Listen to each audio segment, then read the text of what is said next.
Bismillahirrahmanirrahim. Assalamualaikum warahmatullahi wabarakatuh. Jumpa lagi di mata kuliah strategi pemasaran. Kita sampai di sesi ke-12 yang akan membahas mengenai manajemen merek strategis ya. Nah, sebelumnya saya ini menggunakan PPT-nya agak unik ya, menggunakan Slides Go. Jadi desain dari Slides Go ini template-nya sungguh bagus ya menurut saya. Jadi saya ucapkan thanks very much to Slides Go. Nah, oke, berlanjut ke mata kuliah kita, manajemen merek strategis. Kenapa kita belajar mengenai manajemen merek?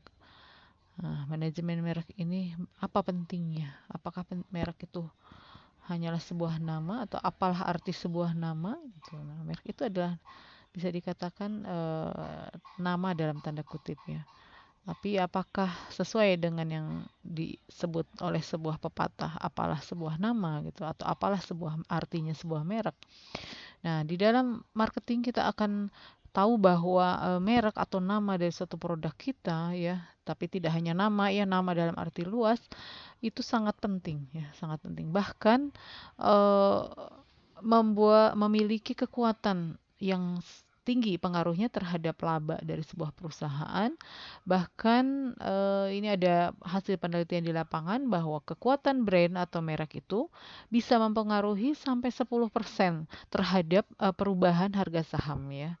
Jadi kalau merek itu kuat ya, brandnya kuat, maka dia bisa sampai 10% meningkatkan harga saham perusahaan. Ya. Atau sebaliknya bisa juga membuat harga saham turun ya karena merek tersebut. Nah, dengan demikian manajemen merek itu merupakan hal yang wajib ya untuk dipahami dengan baik. Nah, manajemen merek ini merupakan tantangan berkelanjutan, katanya yang melibatkan eksekutif semua fungsi perusahaan. Jadi ketika memanage merek itu merupakan tugas atau pengambilan keputusan yang penting bagi semua fungsi perusahaan. Apa itu fungsi perusahaan? Ya paling tidak sebuah perusahaan itu kan memiliki 3 fungsi ya, seperti misalnya fungsi keuangan, fungsi produksi, fungsi pemasaran. Nah, mindset yang lama mengatakan bahwa tugas-tugas marketing itu hanya dilakukan pengambil keputusannya oleh divisi marketing saja.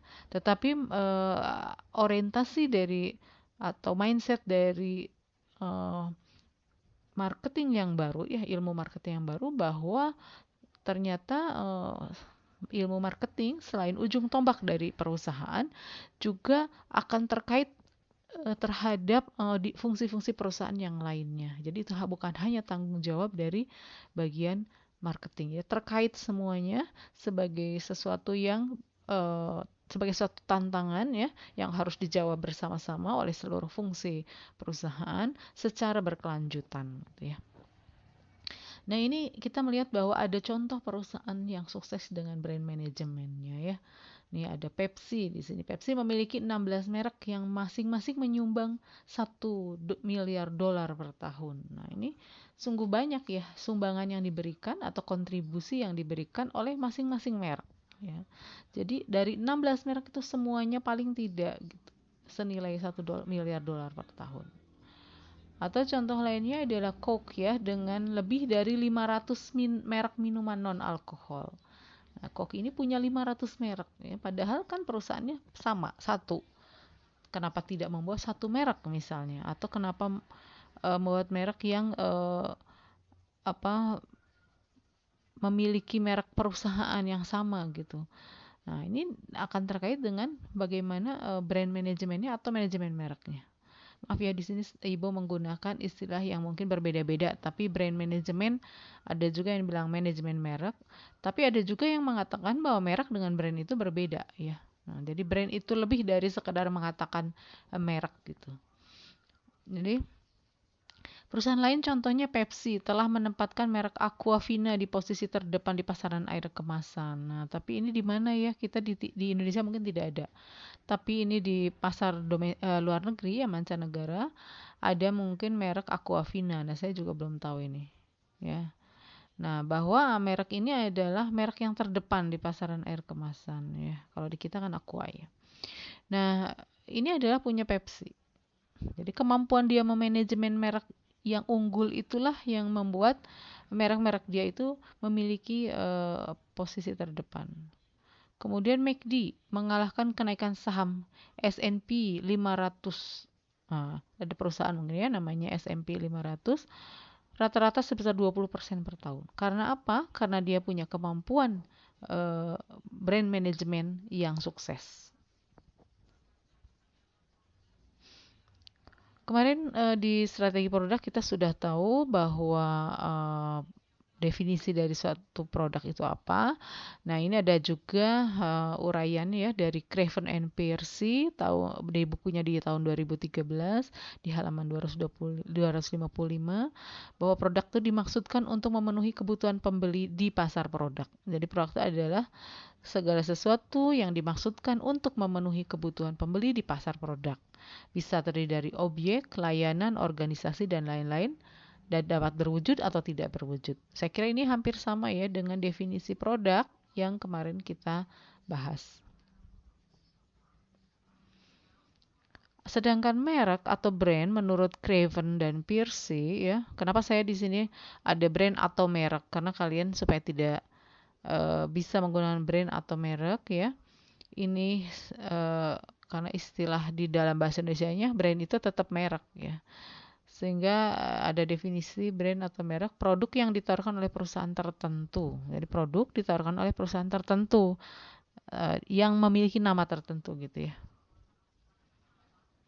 Ini kemarin kita sudah bahas bahwa merek atau brand menurut definisi lainnya dari American Marketing Association bahwa merek adalah a name, term, design, symbol, or any other feature that identifies one seller's good or service as distinct from those of other sellers. Jadi nama, terminologi atau ya apa, nama, lambang, desain, istilah gitu ya, nama, istilah, desain, simbol atau apapun ya, fitur yang menjadi identitas dari uh, penjual suatu produk atau barang atau jasa ya yang mau bertujuan untuk membedakan dari penjual yang lainnya ya. Ini the legal term of for brand is trademark. Jadi istilah yang resmi ya untuk brand itu adalah trademark atau merek dagang ya.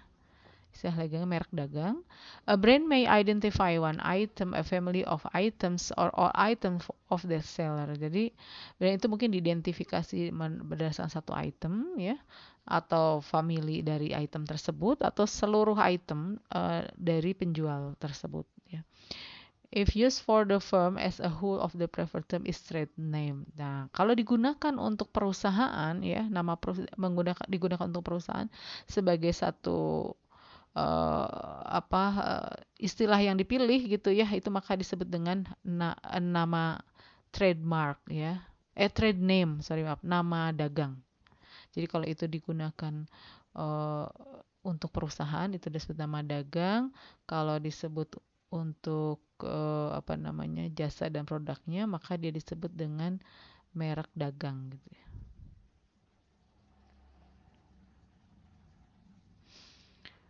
Apa sih merek itu punya peran apa gitu ya? Apakah peran tersebut peran yang strategis ataukah tidak? Atau tadi dikatakan bahwa merek itu memiliki peran yang strategis. Nah, peran strategis merek itu apa gitu ya? Nah, merek itu memiliki peran strategis di mana ya eksekutif harus memutuskan apa peran merek bagi perusahaan dalam menciptakan nilai pelanggan dan nilai pemegang saham. Oh, rupanya yang dimaksud dengan slide ini adalah peran strategis merek itu harus diputuskan perannya oleh para eksekutif. Jadi positioningnya harus diputuskan dulu, mau memberikan nilai pelanggan dan nilai pemegang saham itu apa, ya, mau seperti apa merek itu perannya, mau mau seperti apa ya, ditentukan dulu, mau memberikan citra yang seperti apa, mau memberi positioning yang seperti apa, itu harus ditentukan oleh para eksekutif. Nah, peran ini menjadi dasar untuk mengarahkan dan mempertahankan investasi merek ke area yang paling produktif.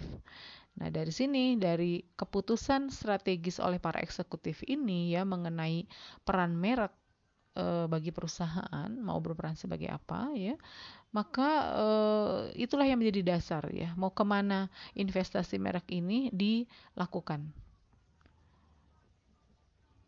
Nah, beberapa ide CSR perusahaan global telah dikaitkan dengan strategi branding yang kuat ya. Ini nanti ada contoh-contoh di perusahaan di dunia ya, perusahaan global yang menetapkan merek itu perannya dikaitkan dengan lingkungan misalnya.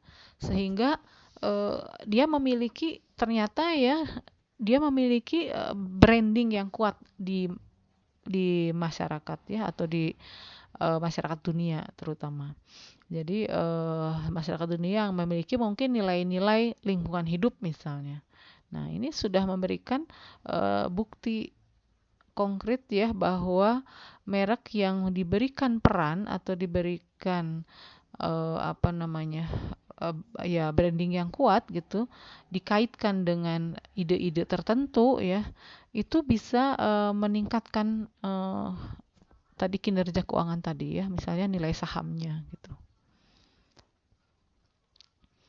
Kemudian apa sih gunanya merek itu bagi pembeli gitu ya?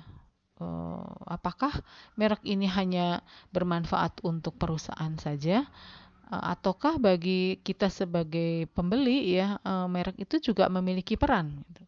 Nah, di sini kita bisa lihat bahwa eh, merek ya itu mengurangi biaya pencarian pelanggan atau customer search cost dengan mengidentifikasi produk secara cepat dan akurat.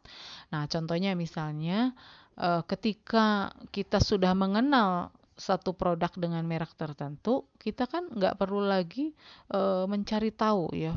Misalnya kita mau kita misalnya menggunakan sudah biasa ya menggunakan eh, mesin cuci dengan merek apa nasional, ada mesin cuci merek nasional. Nah, ketika mesin cuci kita rusak, kita tidak perlu lagi mencari tahu merek mesin cuci yang lain atau mencari tahu keunggulan mesin cuci dengan merek apa namanya merek tadi nasional, karena kita sudah tahu ya, sudah tahu. Jadi kita tidak perlu mengeluarkan biaya untuk mencari tahu, mengunjungi dealer-dealer mesin cuci, atau juga misalnya mencari di website gitu, atau mencari informasi lewat cara lain, sehingga pelanggan itu tidak perlu mengeluarkan biaya lagi untuk melakukan identifikasi. Jadi identifikasi produk bisa cepat dan akurat.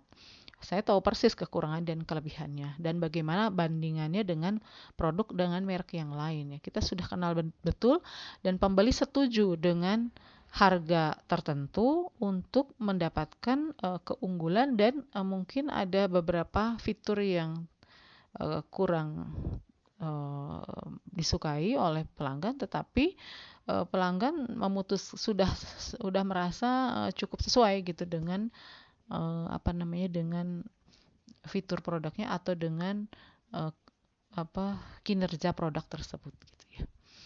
Kemudian peran merek bagi pembeli yang lainnya adalah risiko yang dipersepsikan pembeli dengan memberikan jaminan kualitas dan konsistensi yang kemudian dapat dialihkan ke produk baru. Nah, jadi pembeli itu kan punya persepsi terhadap satu merek ya. Nah, apabila pembeli itu sudah punya persepsi tertentu terhadap suatu produk dalam hal kualitasnya ya. Nah, itu pembeli itu tidak lagi apa namanya tidak perlu lagi mengkhawatirkan resiko tersebut ya.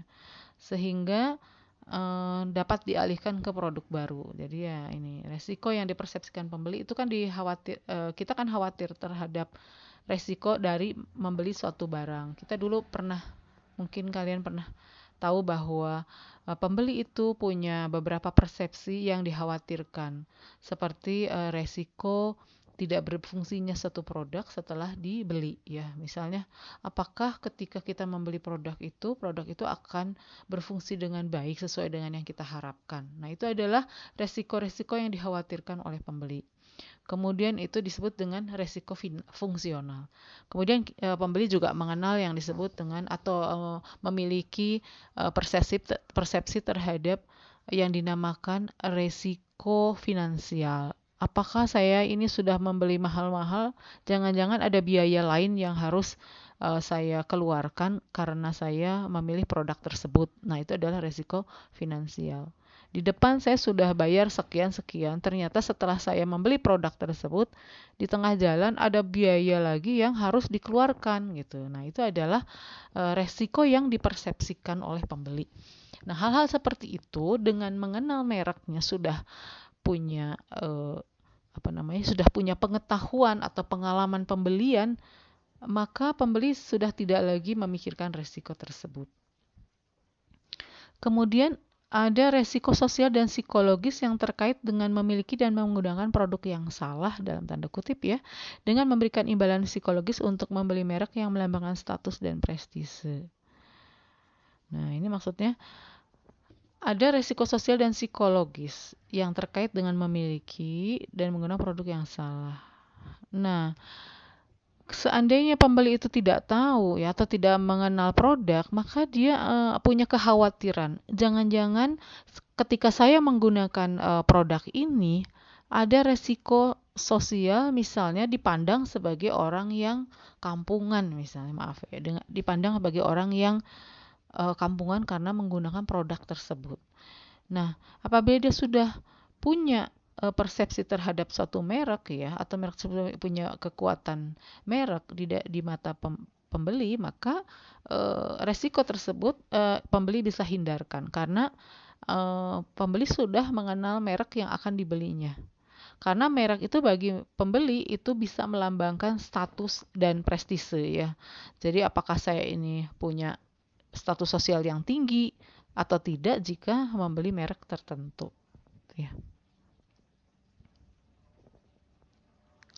Nah, sekarang bagi penjual apa peran merek ya?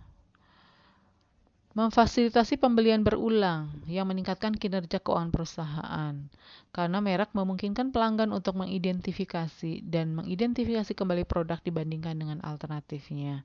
Nah, jadi dengan merek tadi dari sudut penjual, nah, tadi kan pembeli dengan adanya merek itu bisa melakukan pembelian berulang atau repetitive purchase gitu ya, kalau kita mengenal istilah marketingnya itu pengulangan pembelian. Nah, bagi penjual, pengulangan pembelian ini bisa difasilitasi dengan merek ya. Jadi memudahkan atau memudahkanlah penjual sehingga pembeli bisa melakukan pembelian ulang.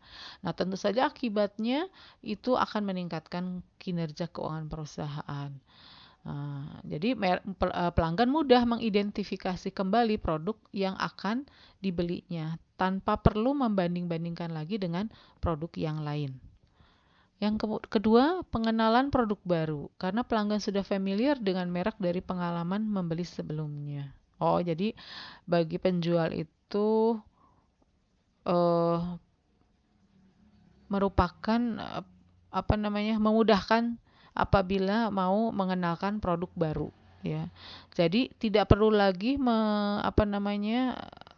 karena pelanggan itu sudah familiar dengan merek kita ya, dengan merek kita yang sebelumnya, apabila perusahaan atau penjual mau meluncurkan produk baru, maka ini akan lebih mudah bagi penjual ya.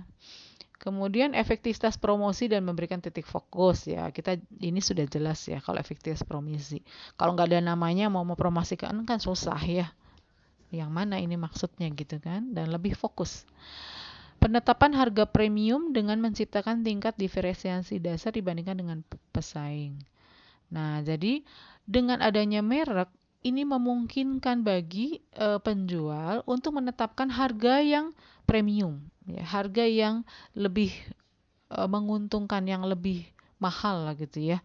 Karena ada pembeli kan yang bisa yang berani membayar mahal untuk merek tertentu gitu kan. Nah, satu perusahaan ingin punya eh, apabila satu perusahaan membuat satu produk yang memiliki tingkat diferensiasi yang tinggi gitu ya, yang lebih bagus gitu, maka dia bisa memberikan harga yang eh, premium ya, dan itu memudahkan dengan merek tertentu.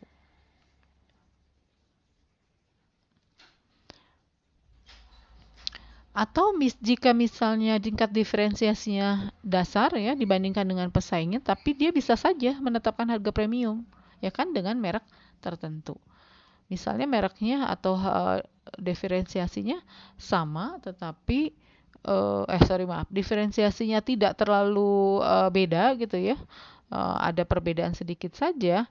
Untuk merek tertentu itu penjual memungkinkan untuk menetapkan harga yang lebih tinggi gitu ya. Atau pembeli berani membayar harga tinggi untuk merek tertentu walaupun eh, tidak terlalu beda dengan produk lain, produk pesaing. Kemudian segmentasi pasar. Nah, dengan mengkomunikasikan pesan yang koheren kepada audiens target, memberitahu mereka untuk siapa merek itu dimaksudkan dan untuk siapa tidak. Nah, ini untuk segmentasi pasar sangat penting itu merek ya. Jadi untuk produk merek yang diberi merek tertentu, maka eh, kita akan tahu itu segmentasi pasarnya itu siapa gitu ya. Kayak misalnya katakanlah LV gitu kan, tas LV gitu.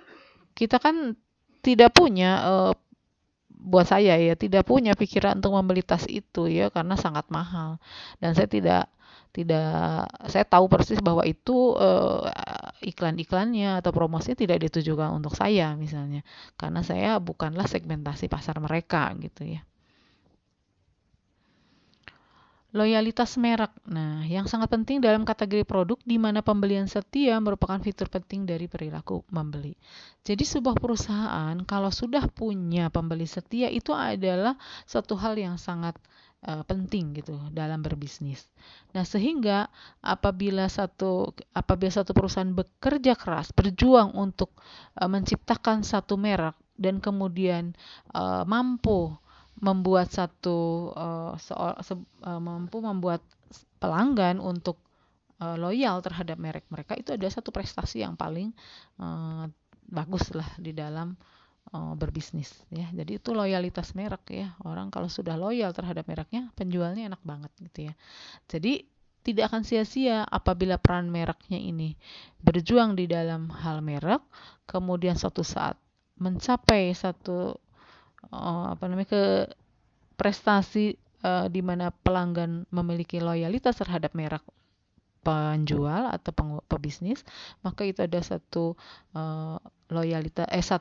prestasi yang sangat istimewa ya. Ini tadi contoh-contoh kasus ya, seperti contohnya fair trade. Nah, ini fair trade ini ceritanya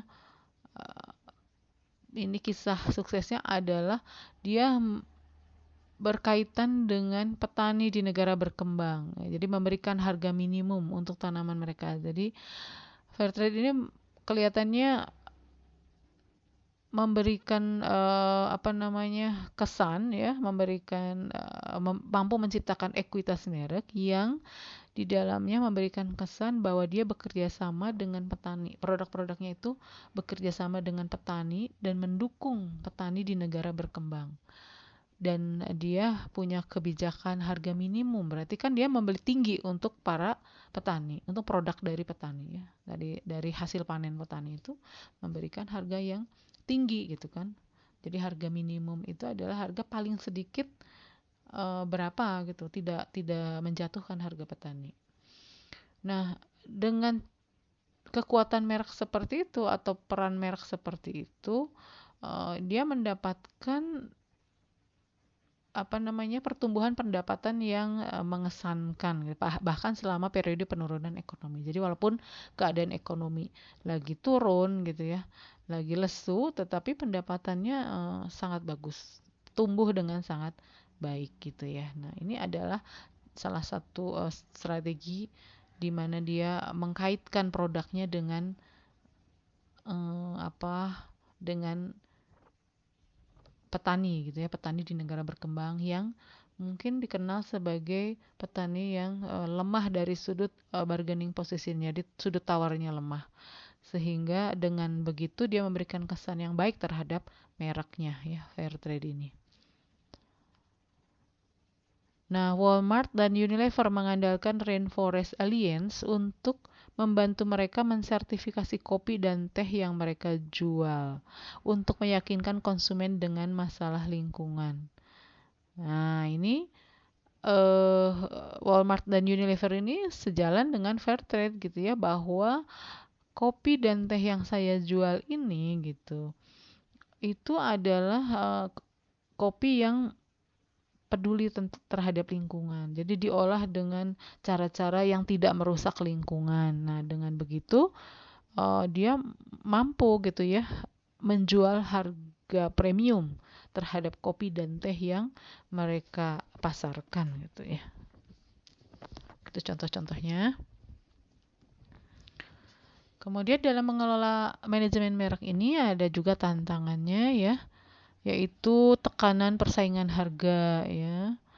Memutuskan bagaimana menanggapi tekanan ini, mengalihkan perhatian manajer dari tanggung jawab manajemen merek ini. Maaf bahasa ini bahasa terjemahan ya. Jadi maksudnya dalam mengelola merek itu ada persaingan harga ya. Jadi kalau persaingan harga ya akhirnya memanage merek ya juga perlu biaya ya. Nah, itu memanage merek itu kan perlu perlu dicitrakan, perlu dipromosikan, perlu dikomunikasikan ya.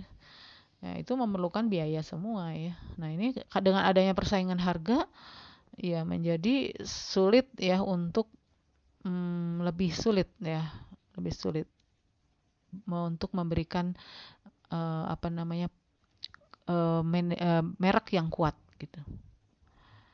Kemudian fragmentasi pasar dan media. Banyak pasar yang menjadi sangat terdiferensiasi dalam hal kebutuhan pelanggan. Ya terdiferensiasi jadi pasar itu menjadi berbeda-beda sekali gitu. Sehingga sehingga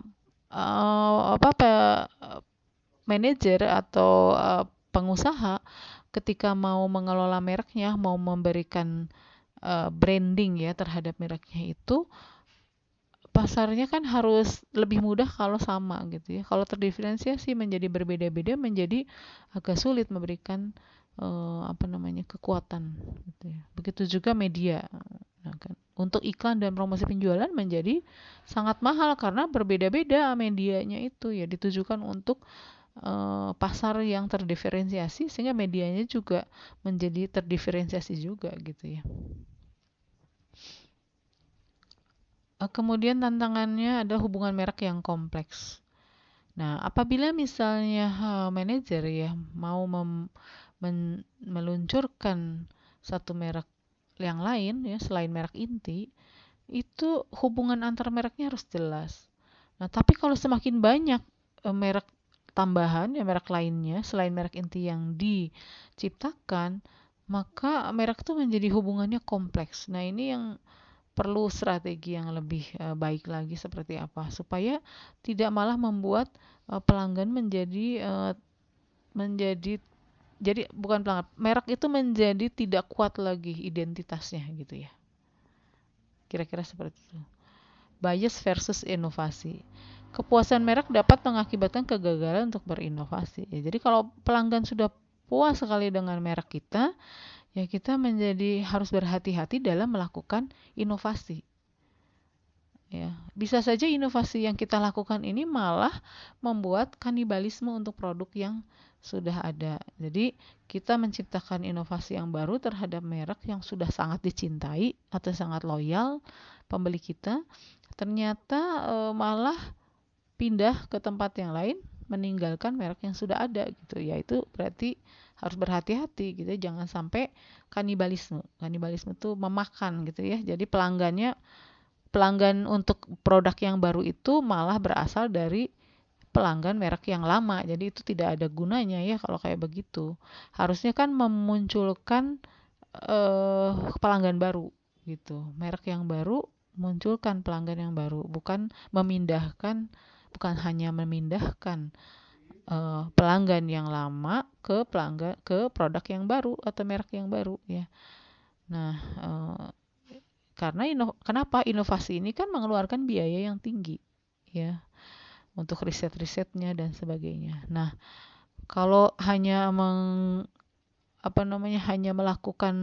hanya mengakibatkan kanibalisme produk yang sudah ada, ya itu menjadi sia-sia gitu ya.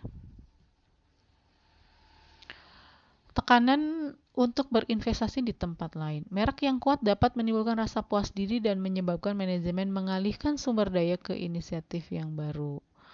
Nah, itu jadi ada tekanan untuk investasi di tempat lain. Jadi, kalau sudah puas dengan itu, ya harus mau tidak mau dituntut ada untuk inisiatif yang baru gitu ya.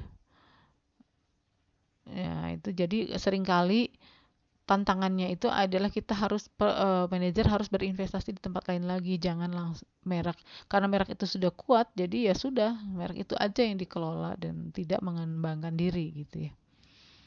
Kemudian ada juga tantangan yang lain adalah tekanan jangka pendek. Manajer menghadapi banyak tekanan jangka pendek yang mengalihkan perhatian dan sumber daya dari program pembangunan merek yang penting. Ya, jadi misalnya kebutuhan manajemen puncak untuk mencapai target keuangan kuartalan. Nah, jadi ketika melakukan manajemen merek ini ada target lain yang harus dicapai oleh manajer. Misalnya target keuangan untuk merek tersebut gitu kan. Jadinya kalau dia mau membuat manajemen pengembangan merek, dananya gitu kan, kalau ada target keuangan dana untuk biaya untuk membangun merek itu jadi di harus di dialihkan untuk laba gitu ya kan. Jadi mungkin manajer jadi mana yang harus didulukan, apakah untuk target keuangan perusahaan ataukah untuk memanage merek yang sudah ada ini gitu, karena dia harus terus ditingkatkan ya.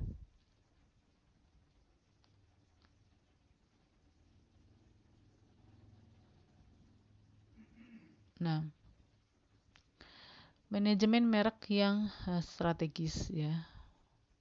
Tadi dari keputusan strategi brand manajemen relevan dengan semua bisnis. Nah, jadi di dalam kita mengelola merek ya yang strategis, keputusan dari strategi merek ini harus relevan dengan semua bisnis atau semua bagian ya, baik itu pemasok ya, produsen, grosir, distributor dan pengecer. Nah, gitu ya. Jadi dari mulai pemasoknya harus diperhatikan apakah ini sesuai dengan manajemen merek yang akan sedang kita strategi dari manajemen merek yang sedang kita kita bangun ini gitu kan, pemasok ini. Jadi apakah bahan bakunya sesuai atau tidak gitu. Padahal kita sedang misalnya membangun merek yang sangat premium gitu ya. Nah, apakah pemasok ini mendukung gitu ya terhadap strategi yang kita tetapkan, atau justru malah menggembosi ya istilahnya, malah justru menggerogoti citra yang akan kita bangun ini. Kemudian produsen kalau kita perusahaan dagang misalnya ya, produsennya harus dipilih yang seperti apa, grosirnya, distributor dan pengecer. Nah, itu kan misalnya kita mau membangun merek yang premium, pengecernya dipilih yang seperti apa, sesuai enggak dengan strategi manajemen merek yang sedang kita bangun ini gitu. Apakah sesuai enggak pengecernya? Kalau misalnya kita mau membangun satu identitas merek dengan harga premium, dengan merek high class misalnya, ya jadi tentu saja pengecernya harus yang seperti apa gitu ya. Kemudian keputusan melibatkan evaluasi pemilihan dan penurunan produk dari pemasok, pengecer juga dapat mengembangkan barang dan jasa yang baru. Contohnya apa yang dilakukan Gap and Target. Nah, pengecer ini terlibat dalam mendesain beberapa produk mereka sendiri. Nah, jadi ketika kita bekerja sama dengan pengecer, pengecer bisa saja gitu mendesain produk mereka. Jadi secara customize bisa meminta kepada pemasok. Nah, pentingnya manajemen strategis diilustrasikan oleh Sony, raksasa elektronik Jepang yang bermasalah, yang menjelaskan bagaimana manajemen meluncurkan strategi perubahan haluannya.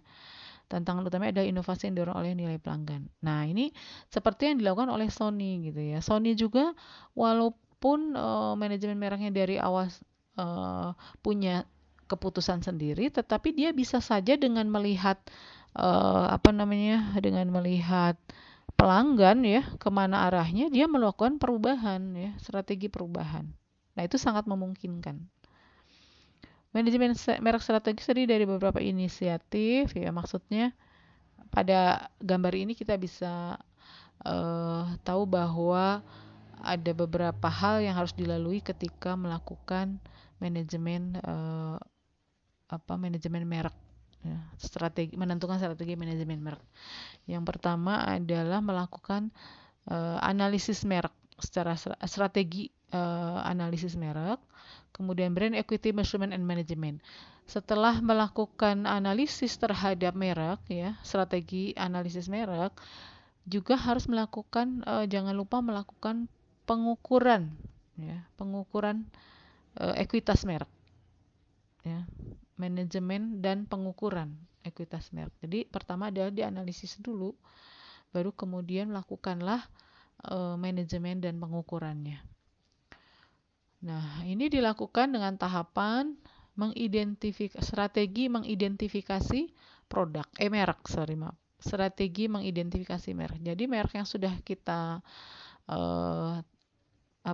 kita tetapkan ini, kita identifikasi lagi ya. Kemudian melakukan pengelolaan terhadap strategi merek, kemudian mengelola portofolio merek, dan kemudian melakukan leveraging the brand. Jadi kalau mereknya itu pertama identitas merek, jadi identitas mereknya dulu dilihat, kita itu identitas merek kita tuh seperti apa, kemudian dilakukanlah pengelolaan terhadap strateginya seperti apa ya, strategi mereknya, kemudian dikelola juga portofolio merek kita, bandingkan dengan pesaing dan seterusnya. Nanti kita akan bahas satu persatu. Kemudian melakukan leveraging the brand. Jadi merek yang mungkin mau jatuh, mau declining, itu lakukanlah pengungkitan atau mengangkat kembali merek yang kira-kira sudah mau declining gitu ya. Nah, pada tahapan strategi analisis merek, nah ini brand identity strategy. Ini ya, yang ini tahapan ini, strategic brand analysis. Nah, ini yang dilakukan apa? Yaitu kita harus memiliki informasi pasar ya. Informasi pasar, keadaan pasar seperti apa ya. Mungkin tingkat permintaan produk ini seperti apa gitu. Kemudian pelanggan itu harus kita punya informasi yang lengkap mengenai pelanggan. Baik karakternya, apa dari sudut demografinya ya, dan sebagainya, atau psikografisnya ya, perilakunya seperti apa. Kemudian pesaing, kita harus punya cukup informasi yang cukup mengenai pesaing pada produk yang sama, dan barulah brand merek-merek pesaing itu seperti apa ya, kemudian merek kita seperti apa. Nah, pada tahapan brand equity measurement dan management, nah ini adalah pengukuran ya, manajemen dan pengukuran ekuitas merek. Setiap inisiatif manajemen merek strategis yang ditujukan pada gambar mungkin memiliki dampak positif dan negatif pada nilai merek. Ekuitas merek mengakui pentingnya nilai merek dan mengidentifikasi dimensi kunci ekuitas. Jadi maksudnya tahapan-tahapan yang dilakukan ini kita harus evaluasi apakah dari strategi yang dilakukan ini terhadap merek yang sudah kita luncurkan, apakah ini berdampak positif atau berdampak negatif, dan itu harus punya alat ukur ya, atau measurement. Nah, brand identity strategies ini maksudnya apa? Nah, yang ini sekarang analisis mencakup informasi pasar maaf. Nah, ini identitas merek adalah untuk menentukan seperangkat asosiasi merek unik yang ingin dibuat atau ingin dipertahankan oleh ahli strategi merek. Identitas dapat dikaitkan dengan produk, organisasi, orang, atau simbol. Nah, ketika melakukan tahapan strategi identitas merek ya, berarti kita harus punya seperangkat asosiasi merek yang unik. Jadi kita mau bikin merek kita ini punya asosiasi seperti apa. Jadi di mata pelanggan tuh mau seperti apa? Apakah mau dikaitkan dengan apa? Diasosiasikan dengan apa? Apakah mau dikaitkan dengan satu produk lain, ataukah satu organisasi, ataukah dengan simbol tertentu atau orang tertentu? Ya, ini apa yang mau dibuat gitu atau mungkin mau dipertahankan. Kemudian masuk ke tahapan managing brand strategy. Sebuah merek harus dikelola sejak peluncuran awal sepanjang siklus hidup merek. Meskipun strategi merek dapat berubah seiring waktu, tujuannya adalah untuk mengejar inisiatif yang konsisten, bangun kekuatan merek, dan hindari merusak merek. Jadi, apabila identitas sudah ditetapkan, ya merek kita ini punya identitas seperti apa. Entah itu dikaitkan tadi dengan orang, produk, dan sebagainya. Maka dikelola sepanjang hidup dari mulai diluncurkan, kemudian ke tahapan growth, mature, dan sampai declining, itu harus di-manage dengan baik. Nah, apakah harus terus konsisten gitu merek kita itu atau dapat berubah? Nah, di sini dikatakan bahwa mungkin saja gitu ya berubah ya seiring dengan waktu ya karena kita sudah tahu sebelumnya di sesi yang sebelumnya bahwa produk itu memiliki siklus hidup yang tentu harus ditetapkan strateginya berbeda-beda dari sepanjang siklus hidupnya ya. Jadi pada saat dia mulai lahir sampai dia membesar, di mana pesaingnya juga akan berubah-ubah setiap tahapan siklus hidupnya, eh, maka strateginya bisa saja berubah, tetapi idenya itu harus konsisten gitu ya. Jadi kita tetap harus membangun kekuatan merek. Jadi walaupun berubah strateginya, tetapi ide dasarnya gitu ya, kekuatan mereknya itu harus tetap dijaga. Nah, managing the brand portfolio. Nah, ini ya. Berikutnya adalah ini, managing the brand portfolio, apa yang dilakukan. Tadi dari koordinasi portofolio organisasi atau sistem merek dengan tujuan mencapai kinerja sistem yang optimal. Fokusnya pada kinerja portofolio terkait mereknya daripada merek individu. P&G atau Procter and Gamble ya, sangat mengesankan dalam mengelola portofolio mereknya yang sangat sukses. Nah, ini berarti sistemnya harus optimal. Jadi semuanya harus saling terkait ya antar berbagai merek yang diciptakan, baik dari merek inti maupun ke perluasan merek yang lainnya. Kemudian leveraging the brand melibatkan perluasan identitas merek inti, ketambahan baru pada lini produk, kategori baru.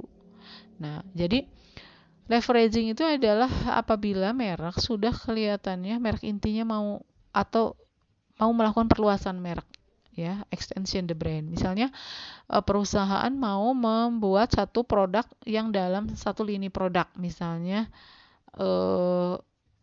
nah ini Nike ya,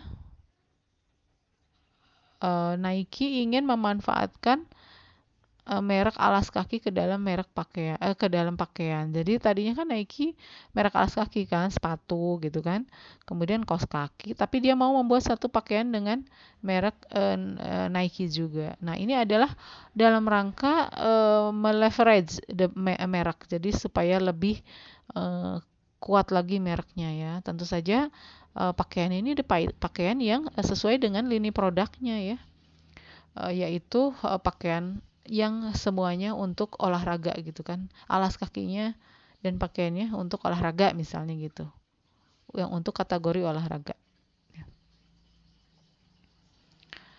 Ini ada ininya ya, ada strategi brand analysis, ada uraiannya lagi. Saya kira nanti terlalu panjang. Kita langsung ke elemen merek. Apa itu elemen merek? Elemen merek adalah alat pemberi nama dagang yang mengidentifikasikan dan mendiferensiasikan merek. Ya, jadi di dalam merek tuh ada elemen-elemennya. Itu alat-alatnya ya untuk memperkuat merek itu. Yaitu di situ ada logo, ada warna, ada lambang atau logo ya, ada karakter ya, ada slogan lagu dan lain-lain. Jadi dalam memberikan merek itu tentu saja tidak hanya nama ya, di dalamnya ada bahkan warna, kemudian ukuran huruf misalnya ya, karakter yang ingin diciptakan dari merek tersebut, ada bahkan lagunya kan. Nah, ketika memilih elemen merek ini ya, pakai simbol apa, dengan huruf apa, warna hurufnya, ketinggian hurufnya, namanya tuh harus seperti apa gitu kan ya, pemilihan namanya dan sebagainya. Ini ada beberapa kriteria yang harus dipertimbangkan untuk memilih elemen merek tadi. Yang pertama adalah merek itu harus memiliki arti ya, berarti. Jadi punya arti. Ya sebaiknya ketika memberi merek itu mengandung mengandung arti, bukan nama yang tidak dikenal ya, yang kurang dikenal artinya itu apa gitu. Nah, kemudian dapat disukai dan dapat disesuaikan. Nah, merek itu harus disukai ya. Mungkin ini maksudnya jangan menggunakan nama-nama atau memilih nama-nama atau lambang-lambang yang memiliki konotasi negatif gitu di dalam satu masyarakat tertentu atau menurut budaya tertentu dan agama tertentu misalnya gitu ya. Begitu juga dengan simbol warnanya, ukuran namanya, warnanya juga gambarnya. Mungkin apabila ada simbolnya itu jangan sampai melecehkan gitu ya, atau tidak disukai oleh satu budaya tertentu atau agama tertentu ya. Dan dapat disesuaikan, artinya apabila perusahaan itu ingin membuat satu produk baru ya, yang dalam kategori produknya atau di luar kategori produknya, maka namanya itu bisa fleksibel gitu, bisa juga dipakai atau bisa ditransfer gitu ya. Jadi misalnya kalau memberikan misalnya satu perusahaan atau satu produsen tas ya, dia ingin membuat merek, misalnya katakan mereknya Gadis misalnya, merek Gadis untuk tas wanita. Nah, ini dengan merek Gadis tersebut, maka si produsen ketika membuat produk tas yang ditujukan untuk segmen pasar pria, itu jadi kesulitan gitu ya. Masa tas laki-laki diberi merek Gadis misalnya. Nah, berarti buatlah merek yang dapat ditransfer atau dapat disesuaikan. Dapat disesuaikan ya. Begitu juga dapat ditransfer untuk produk lainnya tadi sudah ya. Segmen lain atau negara lain ya. Jadi kalau misalnya buatlah merek yang mungkin apabila kita masuk ke pemasaran global gitu, atau memasuki negara lain, kita pasarkan di negara lain, maka produk itu merek tersebut bisa diterima oleh negara tersebut. Tadi kan sudah dijelaskan bahwa konotasi mereknya tetap positif. Kalau bisa ya diceklah ke negara lain apakah ada konotasi negatif terhadap merek kita, ya barangkali nanti mudah-mudahan ke depannya merek kita akan kita pasarkan secara global sehingga bisa ditransfer di negara lain juga, bisa diterima. Kemudian dapat dilindungi oleh hukum ya, maksudnya secara hukum dibenarkan gitu ya. Jadi tidak melanggar hukum penamaan atau pembuatan merek kita gitu ya. Nah, itu adalah kriteria elemen merek yang bisa dipertimbangkan untuk memilih atau menetapkan satu merek. Kemudian kita masuk ke pembahasan berikutnya, yaitu pengelolaan ekuitas merek. Salah satunya adalah mengatakan bahwa, atau penting untuk diingat bahwa pengelolaan merek atau brand management ini akan efektif atau merupakan tindakan yang efektif dan merupakan, harus diingat ya, harus dipertimbangkan secara jangka panjang gitu ya. Dalam hal itu ada dua hal ya yang dalam jangka panjang harus kita lakukan dalam memanage brand ini, yaitu adalah penguatan merek ya, penguatan merek dan revitalisasi merek. Bisa saja kita memilih penguatan merek ya, seperti yang dilakukan oleh Pepsodent, Coca-Cola dan Heinz ya. Jadi semakin lama si merek kita itu semakin diperkuat ya, semakin kuat. Dengan melihat apa? Dengan melihat manfaat dan pemenuhan kebutuhan. Misalnya Pepsodent tadinya mereknya memiliki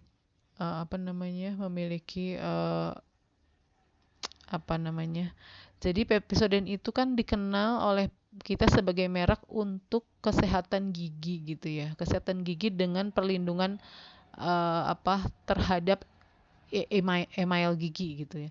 Nah, kemudian dia meluncurkan produk baru yang manfaatnya untuk gigi yang berlubang.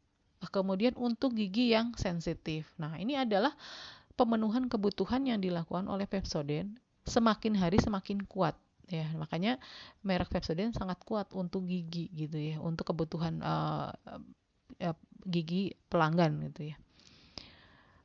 Yang harus diperhatikan adalah bagaimana merek membuat produk lebih unggul. Nah gitu. Jadi merek itu harus mencerminkan keunggulan produk. Bagaimana itu merek itu memiliki dibangun dengan persepsi seperti itu oleh pembeli, sehingga dipersepsikan seperti itu oleh pembeli.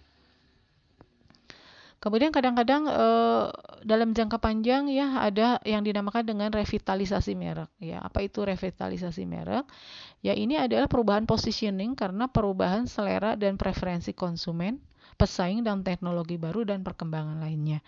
Jadi bisa saja suatu saat perusahaan ini atau merek kita ini mengalami satu kondisi di mana bisa saja itu dengan adanya perubahan selera, adanya teknologi baru, ada pesaing yang lebih unggul, kemudian merek kita itu katakanlah hampir tergerus gitu ya. Atau bahkan contohnya seperti Harley Davidson itu kan hampir dinyatakan pilot. Tetapi kemudian perusahaan membuat satu revitalisasi ya, dilakukanlah satu perubahan positioning ya, bahwa merek saya ini adalah merek bagi penghobi gitu, bukan untuk sepeda motor casual. Sepeda motor itu casual atau apa ya istilahnya. Jadi bukan sepeda motor yang dilihat hanya fungsinya sebagai alat angkut atau kendaraan, tetapi perusahaan membuat satu perubahan positioning merek dengan memberikan satu posisi baru ya sebagai sepeda motor yang unik gitu bagi penghobi tertentu saja, kalangan tertentu ya. Nah, nanti strateginya akan mengikuti revitalisasi merek ini dari mungkin harganya sedang dibuat satu penguatan merek terhadap satu produk yang lebih dipersepsikan sepeda motor yang sangat mahal misalnya begitu. Nah, ini adalah cara untuk tadi kalau istilahnya di Raven itu meleverage brand leverage. Jadi mengungkit kembali merek yang hampir mau jatuh atau decline gitu ya. Nah, di dalam menetapkan merek ada beberapa strategi yang dapat dipilih. Yang pertama adalah ini nomor 1, 2 ini nggak ada nomornya ya. Strategi penetapan merek adalah mengembangkan elemen merek baru untuk produk baru. Apa yang bisa dipilih? Nah, ini apabila kita sudah punya merek gitu ya, kemudian elemen mereknya itu mau diberikan satu yang baru untuk produk yang baru. Nah, bisa dua hal yang dipilih adalah menerapkan beberapa elemen merek yang sudah ada ya, brand extension. Jadi elemen merek yang sudah ada tadi tinggal diperluas aja. Apakah itu perluasan kategori produk ataukah lini produk. Kemudian yang kedua, menggunakan kombinasi elemen merek baru dan yang sudah ada sub-brand. Jadi ini dikombinasikan yang baru dan yang sudah ada. Nah, kita coba lihat ya keputusan contoh-contoh strategi keputusan penetapan mereknya. Yang pertama adalah menggunakan nama individual. Jadi kalau misalnya perusahaan mau meluncurkan produk baru, ya sudah diberi merek yang baru lagi, yang berbeda dengan merek sebelumnya. Bisa juga dengan nama keluarga selimut. Nah, keluarga selimut itu berarti perusahaan itu menggunakan merek korporat gitu ya, merek perusahaan ya. Tetapi nanti ada untuk produk baru ada beberapa hal juga yang harus di apa namanya dibedakan. Nah, tapi tetap menggunakan nama korporat. Apakah nama keluarga terpisah untuk semua produk gitu ya, ataukah nama korporat ditambah nama individual. Nah, kalau misalnya terpisah, yang ini misalnya Unilever, semua dia punya produk korporat, merek korporat ya, tetapi setiap produk punya merek sendiri-sendiri. Ini contohnya ya. Untuk sabun dia punya berapa merek? 1, 2, 3, 4, 5. Ini dulu ya, zaman dulu. Ini ada 1, 2, 3, 4, 5, 6 merek ini. Untuk apa ini? Ini untuk alat cuci piring, sabun cuci piring ini dia punya 1, 2, 3, 4, 5 merek. Merek yang berbeda-beda, tapi semua orang mengenal dengan baik bahwa merek-merek ini ya itu merupakan keluarga dari merek perusahaan Unilever gitu. Jadi merek korporatnya adalah Unilever. Itu dikenal dengan baik. Jadi ekuitas mereknya itu juga kuat ya, mereknya kuat. Begitu juga masing-masing merek ini juga memiliki kekuatan merek yang bagus gitu ya, yang sukses. Atau bisa juga nama korporat ditempelkan dengan nama individunya. Jadi semua produk yang baru ya yang diluncurkan itu diberi nama korporatnya, baru kemudian diberi nama individunya. Misalnya Honda gitu ya, Honda Jazz gitu. Honda Accord, Honda Civic, Honda CR-V. Nah, ini semua diberi nama merek korporat dan juga merek individu. Nah, ini juga ada merek Heinz ya. Heinz ini semuanya memiliki. Nah, kalau ini Heinz ini sama dengan misalnya ABC gitu ya. ABC ABC punya merek kecap. Oh, tapi ini satu merek semua ya. Semua produk menggunakan merek korporat. Kecap ABC. Terus apa lagi? Saus ABC. Nah, itu menggunakan satu merek ya. Masing-masing punya kelebihan dan kekurangannya.